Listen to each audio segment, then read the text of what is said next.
Good Good afternoon, good morning. morning, YouTube. And we are definitely global today. As I say hello to Lynda. Lynda, where are you today? I'm in San Diego, California. Wonderful. And of course, a gentleman who's been with us every single day this week, Monday through Friday, Marco in Portugal. Hello, Marco. Hello, I'm in Viana do Castelo, Portugal. This is one landscape from Viana. It's a real landscape. You can see this in a mountain.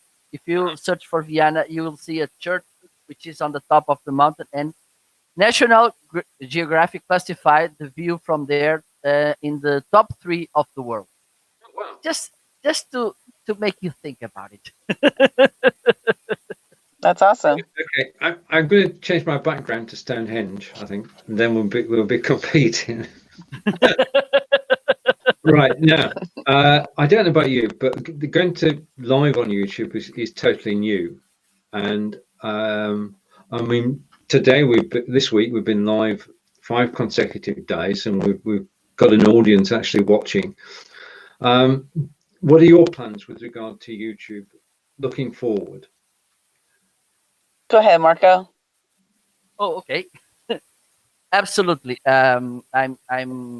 I will start doing this soon because, for instance, I'm in a group which is owned by our beloved Owen. A big shout out to Owen Video. And one thing, yeah.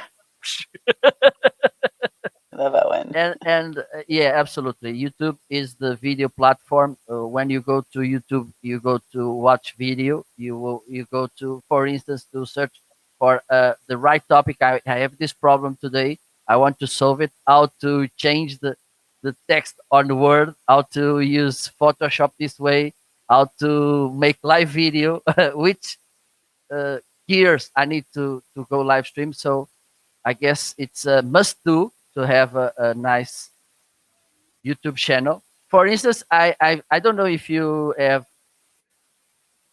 looked about the event last week, Social Media World, and there was a American plumber which has an amazing YouTube channel, which is bring him lots of business to his business, of course. So and it's I guess. Then I will share here on the comments the name of the guy because it's amazing the how he does it and where everything that YouTube is bringing to his business. Everybody's watching this live. Lynda. Yeah, I'm the YouTube. I've had a YouTube channel for a while, and like a lot of people, I put the channel up and didn't really know what to do with it, and so I use repurpose.io for videos that I do on Facebook, and it automatically repurposes them over to YouTube. So I have videos over there, not a whole bunch, but I've got some videos over there. And I started thinking recently that I have to have a plan because that plan that I had, although it works great to automatically repurpose my videos, there was no plan behind it. Like, what am I using YouTube for? What am I going to do with it? What's the purpose of it? And basically, it was just to have a YouTube channel because everybody was saying you need to have a YouTube channel. But I realized that there needs to be a lot more than that. So I've actually just rebranded my YouTube channel. I found out this week that there's a way to brand your YouTube channel. So I branded it as Women Action Takers because that is my brand. And what I'm going to do is one of the things I'm going to do is I'm going to be launching my podcast pretty soon. I don't have a date on it yet, but I'll be launching my podcast. And with all of the interviews that I've done for my podcast, I'm also going to push those out to YouTube.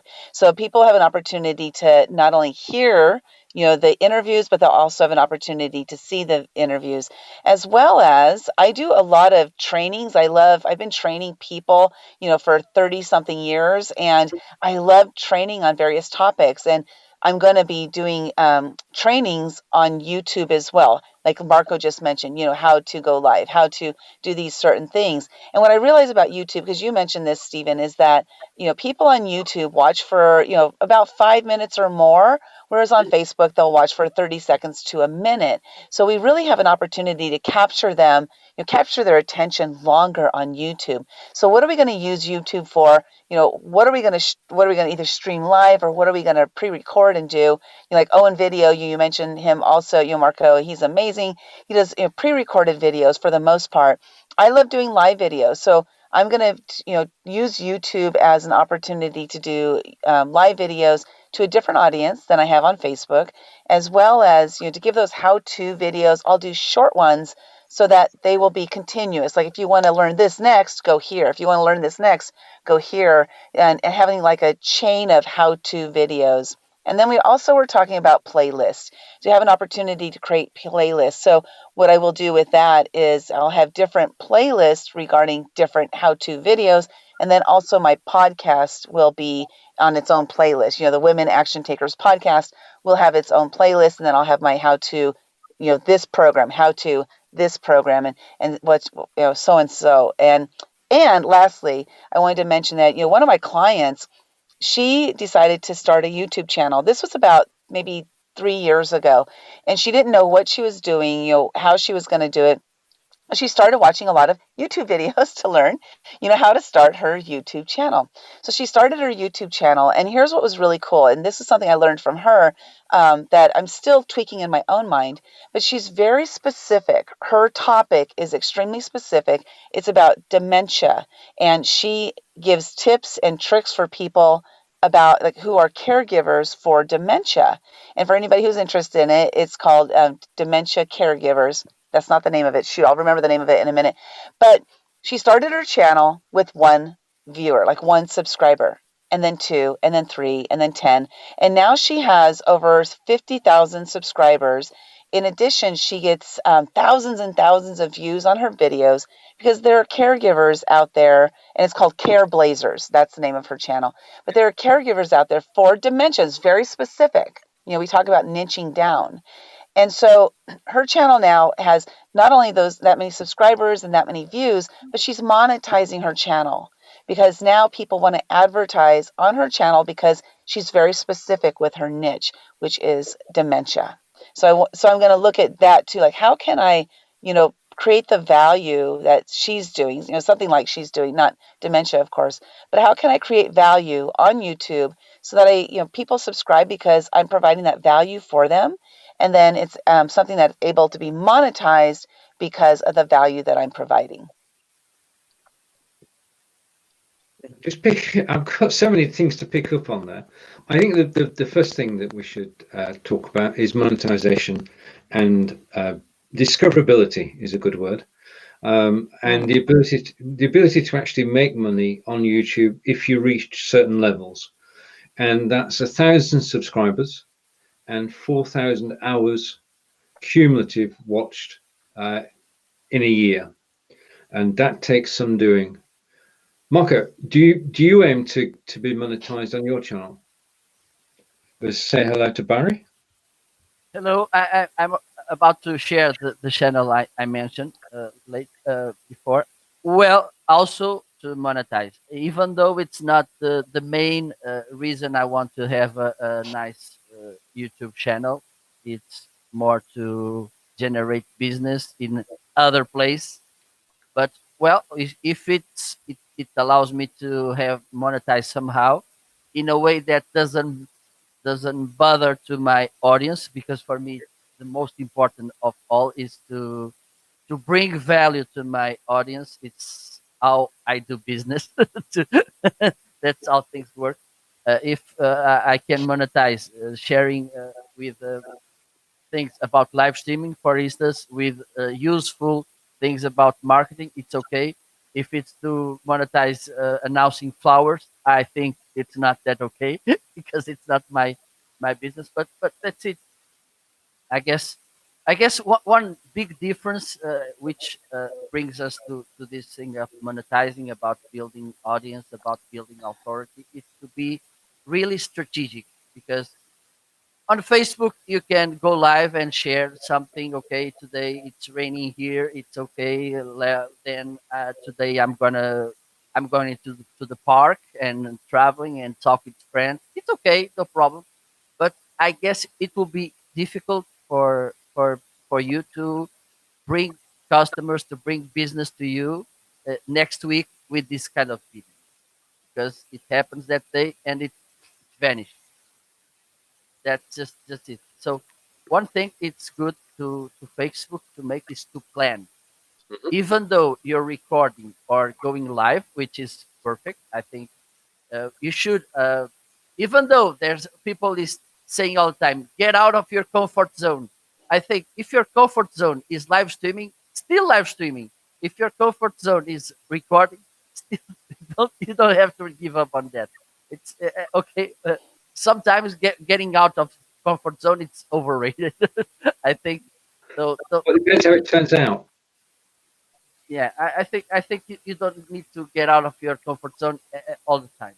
There's some place on the comfort zone which is good for you to, for instance, Cristiano Ronaldo, get out of your comfort zone and go play basketball. It doesn't make any sense. So be very strategic, because it's if marketing is a marathon, YouTube it's a ultra marathon. So you have to one thing you can do on YouTube and on Facebook, I think doesn't work so good, is to benchmark. For instance, go watch the trend videos about your topic, and then benchmark it. Not copy, but uh, replicate how they do, because it will bring you results in a shorter way. And for me, it's important to think about it. To look, it's very strategically YouTube. You should be okay to plan, to look at the videos they are making, how they do that, the tags they use, the description every time on end screen, which is really important. The end screen to keep people watching our videos, and I think it's the most important about this is to look with like, okay, I'm starting today, I will get results in the next year, but I have to work every day. I can just go live and okay, that's it's done. It's not the way it works. When we all started this, which was back in the days of Blab, and we're talking eons ago, 4 or 5 years ago, it was the Wild West, and we were pioneering, and we could do a Facebook Live or a Blab, and then we could put it on YouTube, and hundreds of people would watch it. Then the number of people watching started to go down. And we've got to the stage now where if you take a video from Facebook and put it up to YouTube using repurpose.io or using the HD version from Be.Live, unless you actually do something with it after you've uploaded it, nothing will happen. And I got to the stage where I was getting 1 and 2 views per video, or 3, 4 if I was lucky. And I thought something's wrong here. So there's another, we've mentioned Owen Emsath, Owen Video. The other gentleman who has made an impression on me is a gentleman called Brian G. Johnson. And if you've ever seen Brian, the word poodle will come to mind because that's his motif. And he's written, well, he wrote 3 years ago, a book about YouTube. And I started to read it 3 years ago. And then, like most books, it got put on the shelf. But I dusted it off last October. And I've been working my way through it. And I now got a situation where I can take a video from Facebook onto YouTube and get 100 views instead of 1. So I'm making progress. It's a long road, as you said, Marco. But the things that you do need to do is once you've got your video over there, you need to have the end card.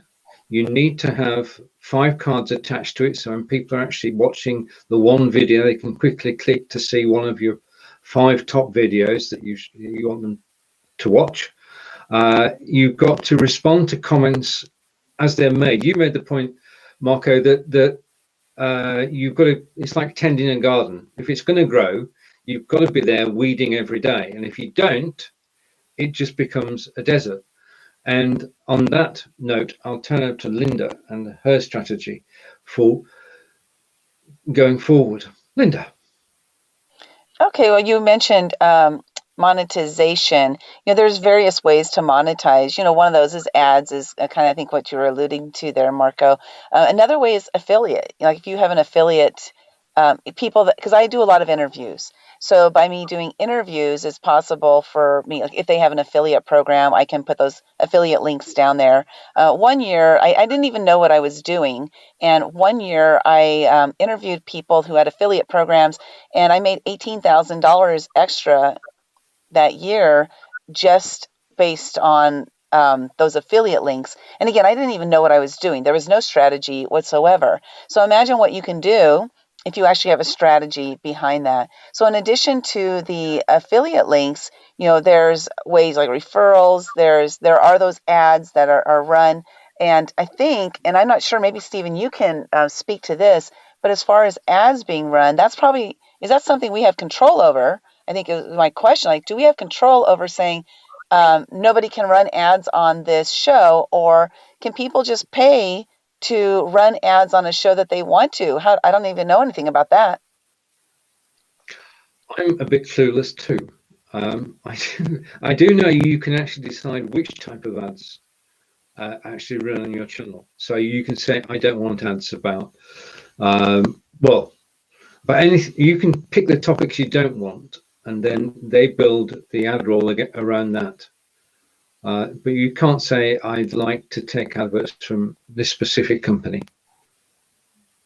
Okay. And there's another thing Marco mentioned as well is, the YouTube channel, or, anything we do on social media, I believe should have some sort of value, right? So whether it's teaching something, or maybe it's providing entertainment value, maybe you're a comedian or comedian and you're out there, providing value and making people laugh. So as long as you're providing some kind of value, like he said, it's not about, like, for me, having a YouTube channel isn't about monetization, but monetization is a possibility.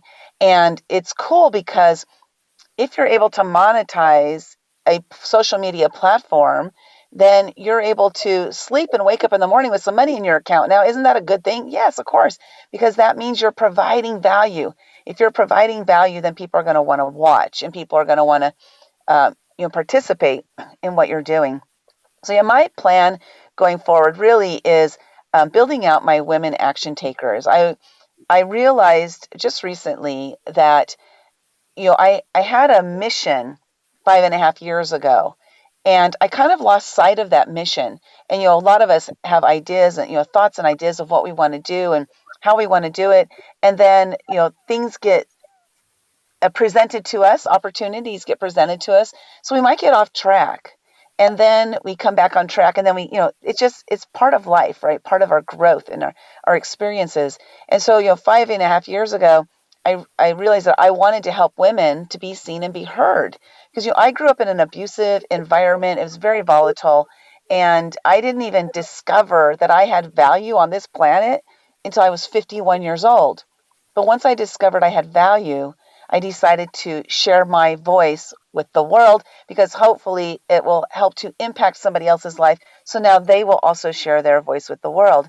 And so being seen and being heard, I kind of let that go on the back burner, because I didn't really know, again, I didn't know what I was doing, how I was going to do that.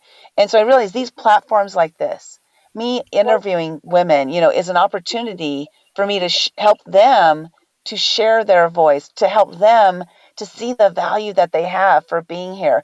And if I can do that, for one woman, then I've done my job, and I feel really good about that. So that's my mission is going to be is to help as many women as possible to have their voice heard. And hopefully that will make an impact and a ripple effect on other women throughout the world, men as well. But I focus on women because they're just the ones I'm able to help the most. That's simply the reason I'm able to help them the most. Indeed, we were chatting the other day, and you said you've got to get busy on YouTube. I think that's true of all of us. Marco, are you planning to actually you've done over 100 interviews in the last 2 years. Are you planning to move some of the interviews over to YouTube? Well, I'm already, as far as I'm simulcasting, I'm already doing the interviews there too. But I think it's the point. I'm not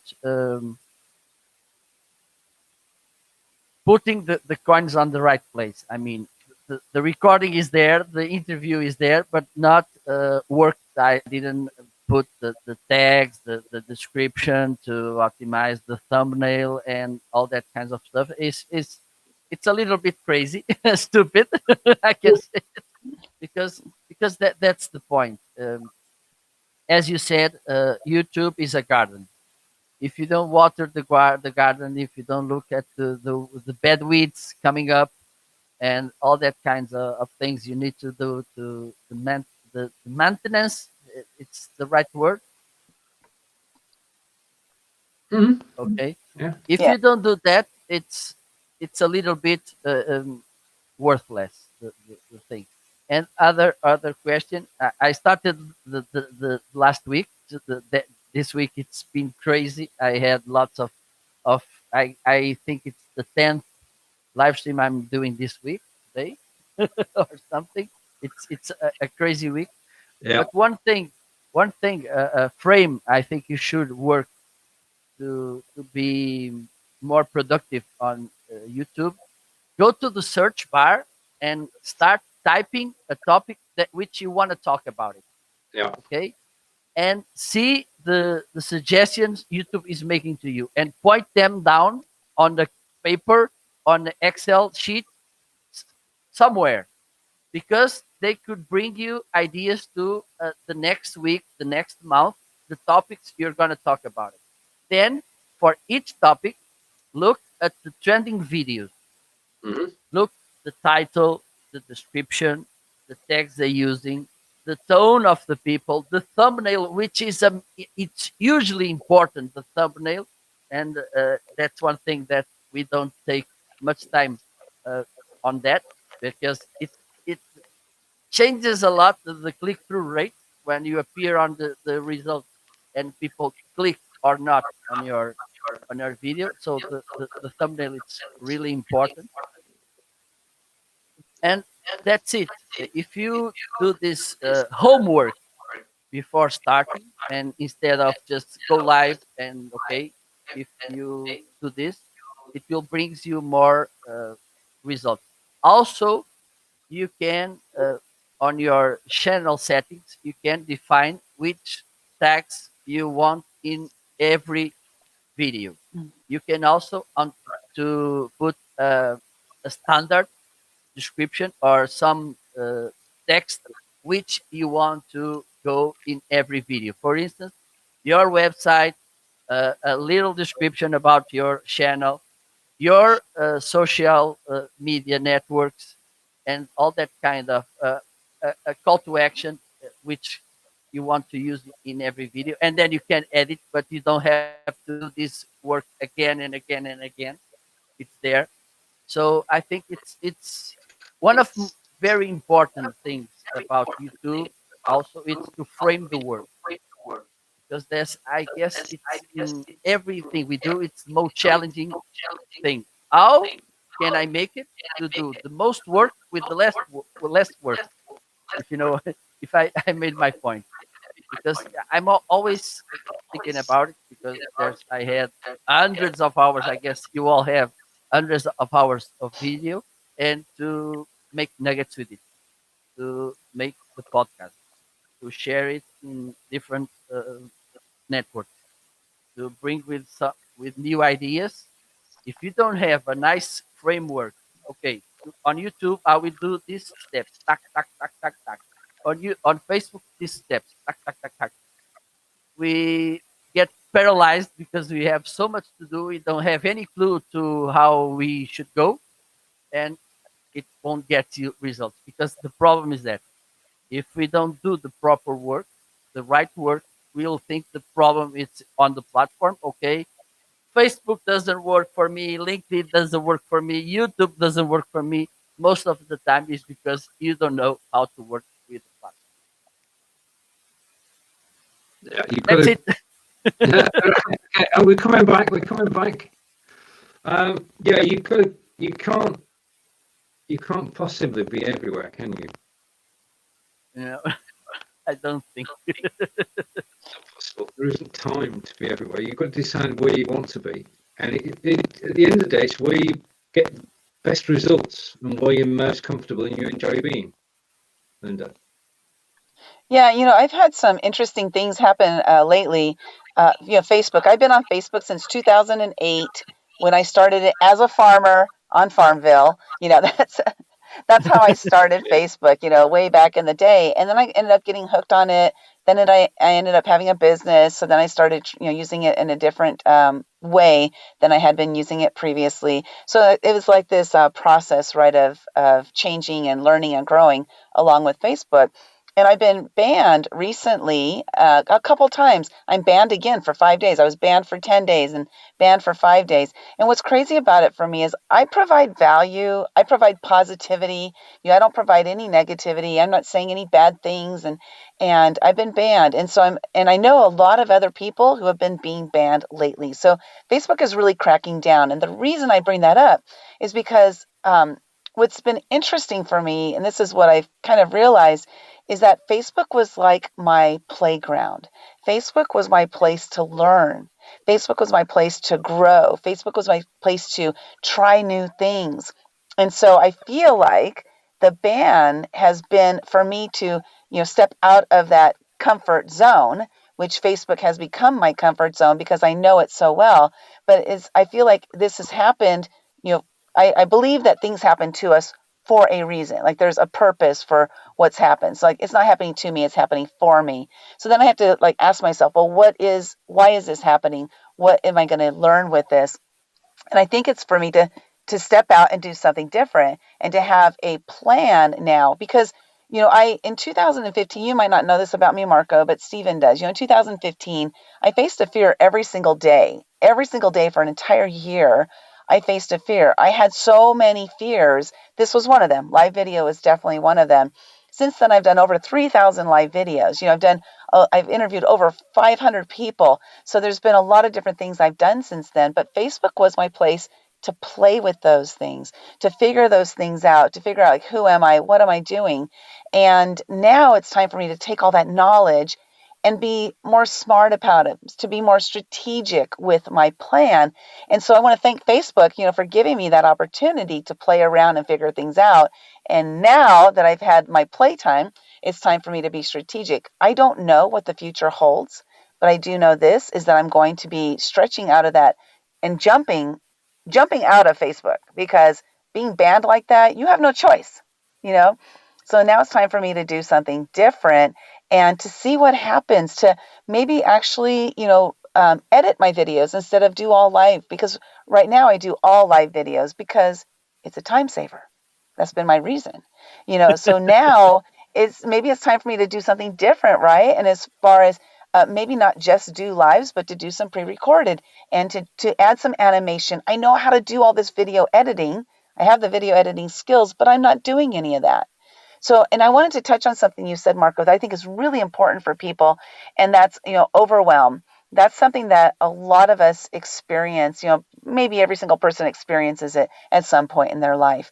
But if you're listening to us, you're saying, well, gosh, I have to do this and that and this and that. There's so many things to do. What you can do is create checklists. So what I've done is, for example, with every single person I interview, I have about 45 different tasks that are involved with one interview. I went through, like I'm a person who likes to create, checklists. So I went through and I figured out every single step that I have to take when I conduct an interview. And then I created a Trello board. So if for any of those who don't know what that is, TRELLO.com. It's a free platform for you to be able to organize things. So what I do is with each interview, let's say I'm going to interview Marco tomorrow, what I would do is I would create a Trello card with Marco's name on it and all the 45 steps that I need to do before and after and during my interview with Marco. And then as I go through, I just check them off. That way I know exactly where I am with each video. So that's a way to relieve that overwhelm, because when I open that board and I look at it and I say, oh, these are the things I need to do, it immediately calms me down and don't have overwhelm anymore, because I just do the one task at a time. So that's one thing that I do to relieve myself of any potential overwhelm, is to create checklists, and it works amazingly. I don't put it on paper on any tool. I have them on my mind, which is also not so effective. But yes, and I'm always thinking, how can I do this with less steps? It's something that I'm always thinking about, and I'll take, for instance, one thing for me it's basic, but and I think for you, and I was wondering, okay, how can I do this? Getting reviews, getting testimonials. I was wondering how can I, and then it comes up an idea, which for me it's a stupid idea, but it's not a genius idea, but I think it's effective. When I get guests on my shows at the ending, just check. For instance, if you are in Be.Live, just instead of streaming to Facebook or YouTube, offline recording, please can you at the end of the show record an 1 minute testimonial to share about your experience about being with me on the show. For instance, if you want to, just like me, and I think you also, Linda, if you want to become recognized as a live video uh, expert, please can you share some ideas? How do you think that live video could help your business or people businesses? Uh, it's just 1 minute. Your guest is there. You don't have to ask him. Oh, while one day in the week, if you have 2 minutes, please record the video and then send it to me. No, at the end, you get the video, we get the recording. Your guest is there. So it's one thing I'm starting to use. I already got 2 or 3 testimonials in 1 week. So I think it's a nice way to take advantage of that. Definitely. It's definitely something, whether it's about live video or it's a character testimonial, right? Like for me, for example, because I help, helping women to be seen and be heard, a lot of the women that I interview have never done an interview before. I'm their first. So what's ideal for me is a character testimonial, which would mean, before I interviewed with Lynda, I had never done an interview before. And man, she made it so easy. She made me very comfortable. Like that would be a good character testimonial for me, because any other woman who might be out there who is interested in being interviewed but is scared because she's never done it before, maybe this person now has relieved her fear, of getting out there and doing that interview. So there's definitely different styles of testimonies that you can get. So yeah, get as many as you can. And that's a great technique, definitely. Yeah, getting them while you have them, because if you ask them to do it later, 99% of the time they won't. And it's not because they don't want to, or they just forget, Yeah, or time they have they're living their own lives. And it has nothing, it's absolutely. nothing. Here's the thing that I think a lot of times people take things too personally. Like in that kind of instance, if somebody didn't get back to them, they're like, why didn't they do that? Why, did I do something wrong? No, they have their own lives. That's what it is. It's plain and simple. They're not doing a testimonial for you top of mind. So how can you get a testimonial? And I'll do that a lot of times when I'm out in public. I'll just, like, if I talk to somebody about a topic or whatever, I'll ask them if they'll just shoot a quick testimonial for me right there. I do it on my phone. Just do it, record it on my phone, so I have it. So yeah, definitely those testimonials will help you with whatever it is that you're doing. And if nothing else, it'll pump you up. Absolutely. Steven? Where did Stephen go? He disappeared. No, There he is. he's on. I'm still here. I Okay. think it's a genius idea for 2 reasons.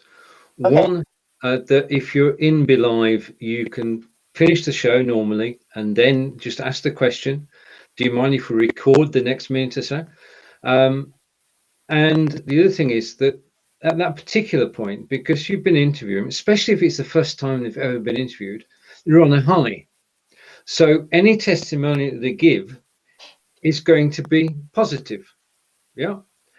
But Mm-hmm. rarely we get a bad show, and in that case, you would not ask. But if you had a good show, they're in the best mood ever to actually give you a testimonial because they're pumped up. They're in the Absolutely. zone. They're ready to go. They want to. They want to speak for another half hour.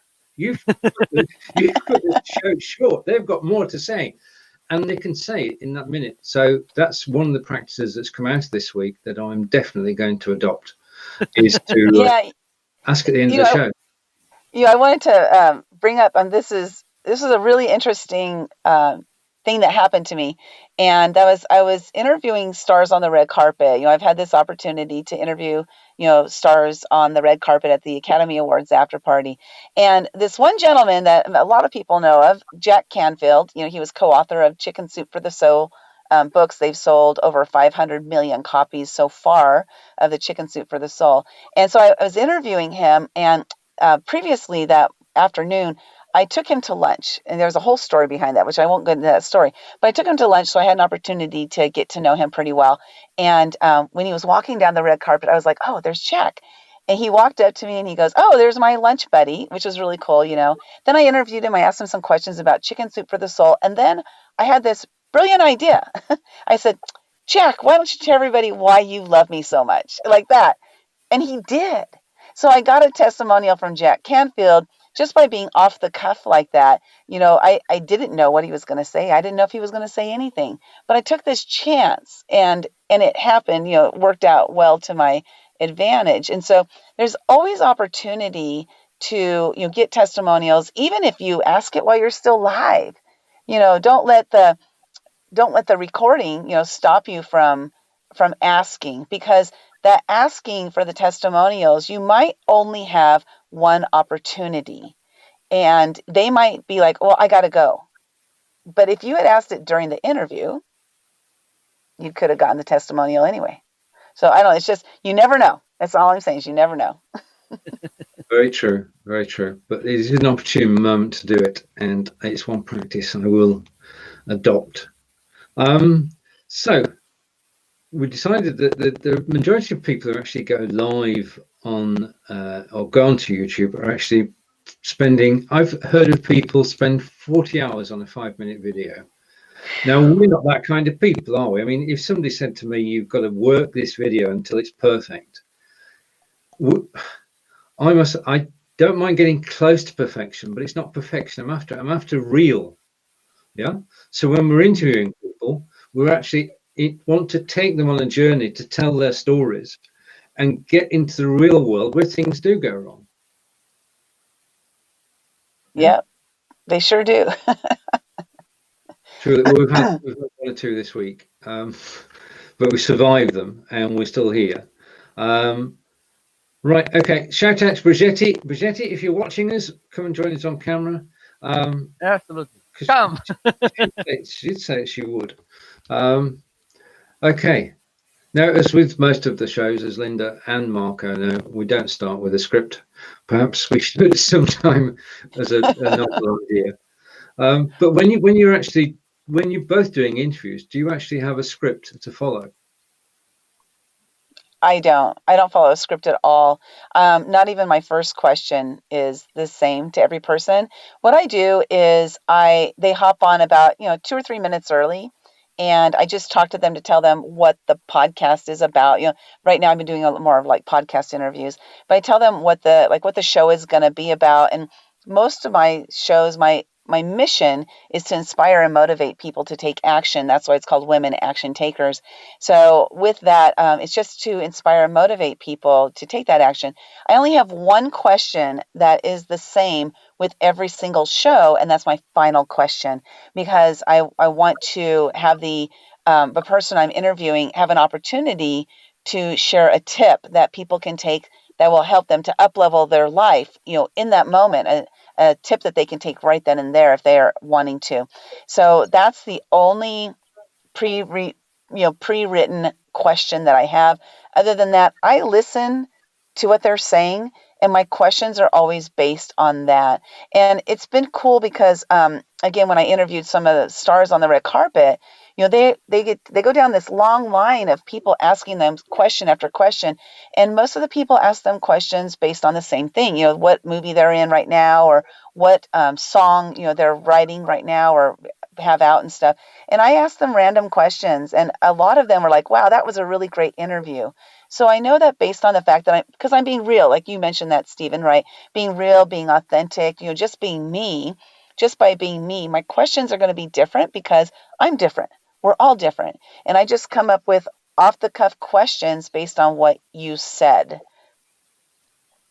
And it works for me. That's what works for me. That's it. In order to do that, you've got to listen. And Marco, you do a lot of listening to your guests. Yeah, that's that. Usually, before I made a live video last year with two ladies that they told me that didn't prepare the questions. I did prepare a little more the questions, but now I'm doing Linda's way because it's nice because one thing you should pay more attention to what your guest is saying, which is important. Yeah. And sometimes my head goes over cloud. And another thing is that the conversations I think will flow smoother when when you go with the flow. You get more insights because if you have the script, all you are talking about something, and then okay, thank you for your answer. Now let's talk about this, and it gets kind of interruption in the conversation, which I don't think it works well, and I guess it's will be more smoother experience for everybody, which for your guests. Because one thing we I guess we already came to an opinion which is the same. 70% of the success of the interview it's the to make your interviewee feels an amazing experience. I guess it's one thing for me. It's really, really important to because it will spread all over. If your interviewee it's having fun, it's nice, it's feeling good, the audience will feel it, will like it, you will like it. The next people you want to invite will look at it. Okay, I like the way you do things. I like the the mood you make the interview. I want to join in, and thankfully, it's something that is happening to me. People, uh, some will say to me, "Oh, I would love to be on your show. Please invite me." Some get really happy when I come to them and ask them to be on the show. So, if you give your uh, guest the truly clue that you are following his conversation become because you come up with some idea. He said, okay, you talk about this, let me put you this question, da da da la la. Oh, you are listening to me. You are making my ideas important, and I think I'm giving myself twice. Yeah, getting feedback. Bridgetti, hello. Hello, Bridgetti. Greetings, everyone. Hello, hello, hello. You know, I wanted to mention something because depending on the, how you're interviewing, and I think interviews are, again, I help, people be seen and be heard, right? So to me, interviewing is one of the best ways to do that. I was interviewing the president of Mexico, Vicente Fox, and something came up during the interview. We started talking a little bit about politics, but then something he said, so, here's the listening skill that's really important. There was something he said that I caught on to, and I immediately moved us into this other topic, which was, he was building a library down in Mexico, and I could see this tear well up in his eye. And I was like, I've got a great topic from him because this is something that really moves him. Because I was listening to him, I was able to talk about something that was near and dear to his heart because I saw that tear. That tear told me something, right? So by us really like listening and looking at our guest and really, being intent with the mission for them. Like I'm there to interview them for them. It's not about me at all. It's about sharing them. So what can we do when we are listening to make sure that we're really hearing? I like to say, hear what they're not saying rather than just listening for the words they're saying. Hear what they're not saying. because there's so many ways for us to communicate with people without even saying a word. Yeah, absolutely. And I had this experience twice, and I didn't like as an interviewee, which were at the end I thought, but was I the guest? Was I the host? Because the hosts talked even more than me, some of them, and they, for instance, they make the question and then they'll answer. They Yep. move the conversation as they want. I didn't like the experience at the end. And there's one thing important when you're a host or an interviewer. It's you don't have, and it's how it is. You don't have the same time. It's not about you to shine it or your guest, but you can shine by making the right questions, bring some wrap up about what your guests say. It's this your job to do. Your role is to make your guest shine, Mm. and Yeah. you can show some knowledge, some intelligence, some charisma by making the right questions, by wrapping up what he or she has said, by making the next question, and even to the introducing you make of your guest. It's a nice way to for you to shine, but uh, try to not. The best way to shine is not trying to shine. I think it's a Yeah. nice way to put things. In the UK, we have an interviewer who's called Michael Parkinson, and he's been around for about 40 years. And he is the best at that. He will ask a very short question and he will sit back and listen while his guest speaks for 5 to 8 minutes. And then he will come to the next question, which will be based on what his guest has just said. I mean, when we market or promote a show, people are coming to see the guest.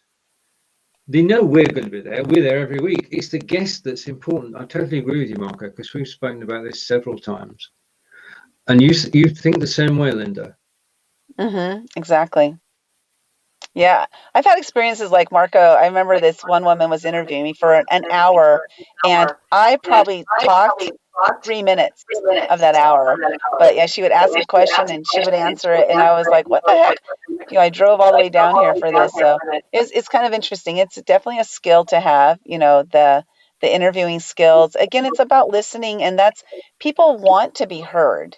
That's why I help them be seen and be heard, right? Because we want to be heard. That's why we're coming on the show. So let them shine, just like you said, for sure. And that's the way you approach things, Bridgetti. I agree with that totally. I sometimes watch people's live streams and I watch the host do this 10-minute introduction. Yeah. That was going to be the best piece that Bridgetti's done live. Oh, this is live. Bridgetti, just a word of explanation. We're all over the world today. Lynda is in San Diego. Marco is in Portugal, lives behind the hill you can see behind him in the most beautiful spot in the world. I'm in Wiltshire, close to Stonehenge. And surroundings. Oh yeah. And Bridgetti is in Cape Town, South Africa. So we're actually spanning the globe today, and we're at the mercy of one thing and one thing only, and that's our internet connection. Yeah. And Bridgetti's recently got broadband, but it's still a little bit twitchy, for want of a better word. It comes and goes. So I'm hoping, as Bridgetti and I will be back with our show in April, that between now and April it actually gets sorted. In fact, I hope it's sorted today so Bridgetti can go live. I know she's wanting to go live because she's been in hibernation for the last 3 months. So I think I know what she was gonna say. Okay, So go. she was mentioning how some shows, they start the first 10 minutes as introduction and everything. And what's interesting is I've been interviewed, I don't know, maybe 100 times, and most of those interviews spend time talking about the bio and all this stuff. there was one interview where the woman literally jumped right into a question. But what she did is she sprinkled my bio out throughout the interview. I loved that style so much that I started adopting it. And it's like, let's just get right into it. And I start a lot of my interviews now. I said, we're going to just get right into it. And I just, boom, ask them a question. They're not ready. They have no idea what I'm going to ask them. But I do tell them, I say, I got your bio and I'm not going to start off with that. And I'm just going to start asking you questions.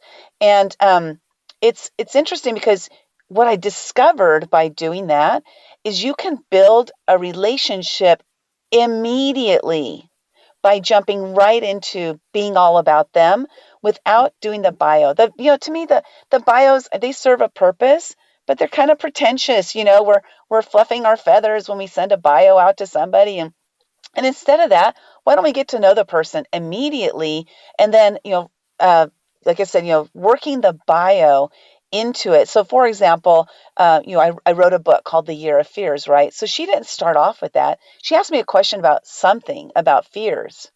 And then she said, now in your book, The Year of Fears, you mentioned da da da. And then we went on to that topic. And it was cool because she covered something that, I have on my bio without sharing my bio. I loved this style so much. And I'd never seen anybody do that before. I immediately adopted it. Yeah, I mean, I love people telling the stories, and as you say, you give a 2 or 3 line introduction, but you actually discover more about the person by actually getting them to tell stories, because we're storytellers. That's what we are, and it's not just our own stories we're letting the guests tell their story too. And one of the points that Mark and I, when we go live, we talk about live broadcasting because that's what we enjoy talking about. And it's the thing is that Marco, you invite guests who you want to know about. They've got knowledge that you need, that you're interested in. In other words, it's not some random guest. You've actually chose them because of what they do. Absolutely. So it's stupid if I bring guests to talk about what they know, how they get the knowledge, everything, and I will make the show about me. It's nonsense. Because if I want to talk, I do shows all by myself, and I don't have any problems with that. If it's my expertise I want to share, I just do the shows by myself. It's crazy, it's stupid. If it happened to me, because I felt, oh, but why did he bring me to his show, if he wants to talk about how he spent on equipment, what he has, his internet speed? Why I was there? Do it by yourself. It's stupid. Because, for instance, I said this lots of times. Live streaming is not about a huge budget. I spent, I guess, less than $600-700 on the devices I have, on the equipment I have, and I've been doing live streaming since 2015. And I guess I'm doing well with very cheap equipment. So don't ask me to talk about expensive equipment or technical thing about the graphic board and that video card board, and that, because I don't know anything about it. If you want to know how do I bring guests from 16 different countries, I know to talk about it. If you ask me how do you make live streaming in 3 different languages, I know to talk about it. If you want to know how did I bring more than 100 guests on my show, I know to talk about it. About this, I can talk. But if you want, don't bring me there because I'm useless. And I have the same principle to my guests to talk about or a different perspective of things. Of course, sometimes I bring my point of view. Even sometimes it's also a kind of provocative approach. Like, okay, I have this idea. What do you think about it? Which is nice to bring different perspectives to the show, but it's everything about your guest. I'm very shyless asking questions. I really have things that are really stucking me. Okay, I have this question. Look, I have this problem. How do you think I can overcome it? Mhm. People love to feel useful. That's very true. That's very true. Well, we're coming towards the end of the show, so would you like to give me a testimonial? No, it's okay. Absolutely. No, I just First want to. First, I want to do I have to be truly and very honest about this. I want to make a kind of statement about this, about the opportunity, Stephen, you gave me, about the friendship we're making since we first met 3 years ago or something. And to because I think by these days we always listen about bad things, about bad people, about lots of bad things, and I think it's nice to be grateful to those who helped you, who give you the opportunity, who give you the hand, and it's this I'm talking about. Here on my country, speaking my own language, most of the times I knock on the door of people, they don't listen to me, they don't open the door. And through Spain, through South America, through Central America, through England, through United States, Canada, I've been finding amazing people which listen to me, which helps me, which give me some opportunity, which will to share their knowledge with me, and I'm truly deeply grateful about this because it's easy to say no to someone which is in a small town, in a small country, which doesn't speak my language, which I find this in my own country, and it sometimes it hurts me when I get hurt by people from other countries, from other cultures and other ways of life, and then in my own country I don't get hurt. For instance, yesterday and I proud announce I get an invitation to speak on an online congress from Mexico.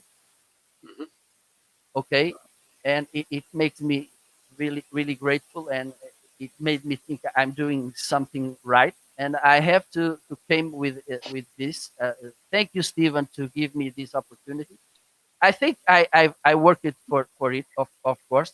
But there's something, a message I want to address to you who are listening to us. Please look for the right people to help you, because sometimes we get stuck in the negative people, the wrong people, which just don't care about you, don't listen to you, they don't give a damn about you. And there are some people in your job is to find those people which are willing to help you, which are willing to listen to you, to give their that opportunity. It's up to you to find those people to engage, and also to think about everything you are willing to give, because connections network is about giving, not about getting. And that's I think it's the thing I want to share with you, because it's truly and deeply true. I'm very grateful to you, Stephen. I think I don't need to say this to you, because I think you should know, but I want to share this with every community, because I think it's good to talk good about people, mostly those who deserve it. It's and also I want to spread the thank you to all my colleagues, to Bridgetti, to Lynda, to Joe, to Tina, to David, to Lottie, to Fonz. The way you welcomed me, because sometimes I feel the he here, because I don't speak, I don't have English as my language mother, but you don't make me feel like I'm different, and you have amazing background. I'd never been on the red carpet. I think I don't even have red carpets here at my home, and so I think it's good. I feel good doing this. Thank you for giving me the hand, to treat me so good. So I feel really appreciate by you. Really, I think that you make me one of you, and you don't look to me like that. So I needed to do this. Thank you, Stephen. Thank you, all of my other colleagues, and those of you who are listening.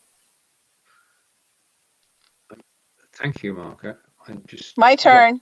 I know we're out of time. I'm going to make mine really fast. So I decided to start a show called Taco Tuesday. I did this about almost 2 years ago now, and I reached out to Stephen and I asked him if he would help to produce the show for me. So not only did he help, but he actually produced the show. So Stephen is really great. He's an advocate for you, for pushing your message out there, for making it look good, for making the processes behind the scenes run smoothly. So if you're looking for somebody to produce your show, if you're worried about like, I don't know how to do this, I don't know how to do that, please reach out to Stephen because he can help you. So he's great at what he does and he knows it like the back of his hand. So like Marco said, reach out to people who know what they're doing and who will have your back. That is Stephen Healey.